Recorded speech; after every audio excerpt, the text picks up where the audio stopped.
Good morning, students. This is fourth lecture of solid state physics. So in this class we are going to discuss about atomic radii. These are the glimpses of presentation. So we are going to discuss about atomic radii and ionic crystal radii. Atomic radii is very much helpful in order to find out lattice constants, interatomic distance, interplanar distance, interionic distances. So by measuring atomic radii, we can also predict these parameters. Atomic radii can be accurately measured by X-ray diffraction analysis. So the distances between atoms in crystals can be measured very accurately by X-ray diffraction. It should be noted that the observed distance between atoms may not be assigned partly to atom A and partly to atom B. Also, there is no definite meaning could be assigned to the radius of an atom or an ion, irrespective of the nature and composition of the crystal. Atomic radius allow us to determine the bond length between two covalently bonded atoms. So here some example pictures are given. So in the first picture, a single atom is given and two atoms just touching each other is also given. So in the case of single atom, we can measure the atomic radius, and in the case of double atom, when two atoms are touching each other, by measuring the interatomic distance, we can predict the atomic radius. Suppose if two atoms are in bonding, it may be covalent or ionic or van der Waals or metallic bond. These types of bonds are affecting the atomic radius measurements. For example, in the picture B, two atoms which are involved in covalent bond or ionic bond is given. So in this case, actually it's a covalent bond. So it's a covalent bond between bromine and bromine. So these two atoms are in covalent bond, and the bond length is 228 picometer. That means the interatomic distance d, which is equal to 2 times of radius of the atom. So in this way we can measure the bromine radius. It is just the division of the interatomic distance. It is 228 picometer divided by 2, that gives 114 picometer. Whereas you can see the difference between the picture A and picture B.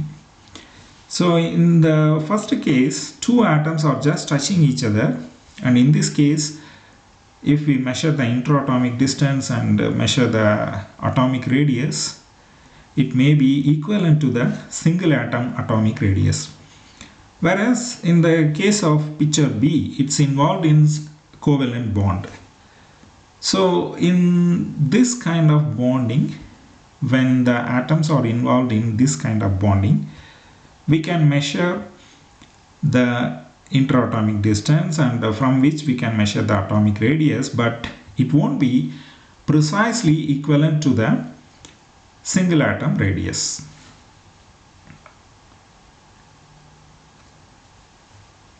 The charge distribution around an atom is not limited by a rigid spherical boundary. However, the concept of an atomic radius is fruitful in predicting interatomic spacing. The existence and probable lattice constants of phases that have not yet been synthesized can also be predicted from the additive properties of the atomic radii. So if we know the atomic radii, even though we haven't synthesized the material, we can predict the lattice constant of that material which we want to synthesize. Further, the electronic configuration of the constituent atoms often can be inferred by comparison of measured and predicted values of lattice constants. So the lattice constants can be predicted by knowing the atomic radius, and if we know the lattice constant, we can also reveal the electronic configuration. So three pictures are given for clarity on spherical boundary, how we assume the atom as a sphere. So here in the first case, in the first picture, the charge distribution, you can see the charge distribution. So at the center, the nucleus is there, and around which the electronic clouds are there. So that electronic charge distribution is not exactly giving you the spherical boundary. So that we can realize in the second picture. So around the nucleus, the electronic clouds are revolving, but these are not limited to the spherical boundary. However, we are just assuming the atom as a sphere, and from which we are going for the atomic radius determination, and from the atomic radius determination, the intraatomic lattice space can also be calculated. To make predictions of lattice constants, it is convenient to assign sets of self-consistent radii to various types of bonds. For each type of bond, if we assign a self-consistent radii, it will be very convenient to measure the parameters. For example, one set for ionic crystals with the constituent ions, 6 coordinated in inert gas closed shell configurations, another set for the ions in tetrahedrally coordinated structures, and another set for 12 coordinated, that means closed packed structured metals. The predicted self-consistent radii of the cation Na plus and the anion F minus in the NaF crystal, that gives 0.97 angstrom for the case of sodium ion, plus 1.36 angstrom for the case of fluorine ion, which gives 2.33 angstrom. So this is actually the intraatomic separation in the crystal NaF. So the first one is radius of cation, and second one is radius of anion. So in total it gives the intraatomic separation of the crystal NaF. And this value, when it is compared with the observed value, that is 2.32 angstrom, so this is very close to the observed value. And two pictures are given in order to understand the single or neutral atom and covalent or ionic bonded atoms.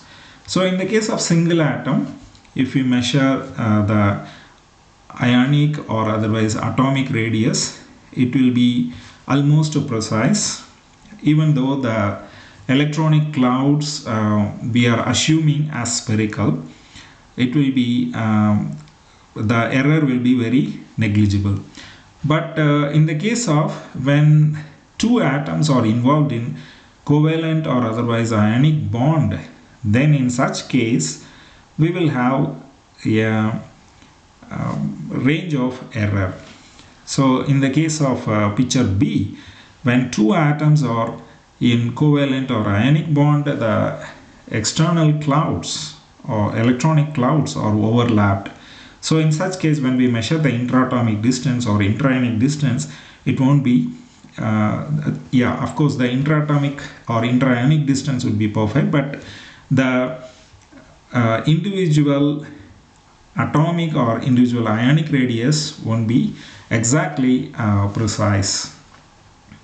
So the type of bond that affects the type of bond that affects the measurement of atomic or ionic radius. So in this slide, we are also going to discuss about the intra-ionic distances. So the agreement is much better than if we assume neutral configurations, atomic configurations for Na and F. For this would lead 2.58 angstrom. Yeah, as we already discussed, in this case it gives 2.33 angstrom. So in this case actually sodium fluoride crystal. So sodium and fluorine is in bonding. So when it is in bonding, it gives 2.33 angstrom, the inter atomic distance. Whereas in this case, when we consider the atomic configuration, that means neutral configuration, that means sodium as single atom and fluorine as single atom. In this case, it gives 2.58 angstrom. So there is a wide range of error in this case, in the case of atomic radius measurements and intra-atomic measurements. So for the intra-atomic separation in the crystal, it gives 2.58 angstrom. So the later atomic radius value is half the distance in metallic sodium ion intra-atomic distance and in gaseous intra-atomic distance of fluorine. Well, so the intra-atomic distance between carbon atoms in diamond is 1.54 angstrom. One half of this gives atomic radius, that means that is 0.77 angstrom. In silicon, which has the same crystal structure, one half of the intra-atomic distance is 1.17 angstrom. So that gives the atomic radius. So in silicon carbide, each atom is surrounded by 4 atoms of the opposite kind. If we add the carbon and silicon radii just given, we predict 1.94 angstrom for the length of carbon and silicon bond. This is in fair agreement with the 1.89 angstrom, that means the observed value for the bond length. So in this picture, it's also given 2 atoms when it is in bonding. So one atom is bigger and another atom is smaller. So this is inside the bonding. So if we want to measure the bond length, so we have to add the atomic radius of the first atom and the atomic radius of the second atom in order to get to know the bond length of 2 atoms. So atomic radius is defined as half the distance between neighboring atoms. So suppose if we take this kind of configuration, first atom A is very big and atom B is small. So if we measure half of the distance of bond length or intra-atomic distance, then it won't be perfect. It won't exactly give the atomic radius of atom A and atomic radius of atom B. So in the case of atomic radius of atom A, it will be smaller if we measure in that way, and in the case of atomic radius of atom B, it will be larger if we measure by the division of bond length. So the covalent radius is half the distance between 2 bonded atoms, and van der Waals radius is half the radius between neighboring atoms in a gas. However, radius of individual atom is different from the atom involved in bond. So the radius of individual atom is different from the atom involved in bond. So it depends on the type of bond. So the type of bond affects the measurement of atomic radius. So individual atomic radius is different from the same atom which is involved in the bonding. And in the next slide, we shall discuss about ionic crystal radii. The ionic crystal radii in inert gas configurations for 6-fold coordination can be used in the table. Actually, the table is in the next slide. So let us consider barium titanate with a lattice constant of 4.004 angstrom at room temperature. So we are going to discuss about the bonding in barium titanate. How barium and oxygen is involved in the bonding, and how titanium and oxygen are involved in the bonding. So each barium 2+ ion has 12 nearest oxygen ions, so that the coordination number is 12. and the correction of the coordination number is given in the table. So we have to apply the correction of the correction factor of the coordination number when we calculate the intraionic distance between barium and oxygen. So since it has the coordination number of 12, barium is surrounded by 12 oxygen ions. So if we suppose that the structure is determined by barium and oxygen contacts, we have intraionic distance D12. D is the intraionic distance, 12 is the coordination number.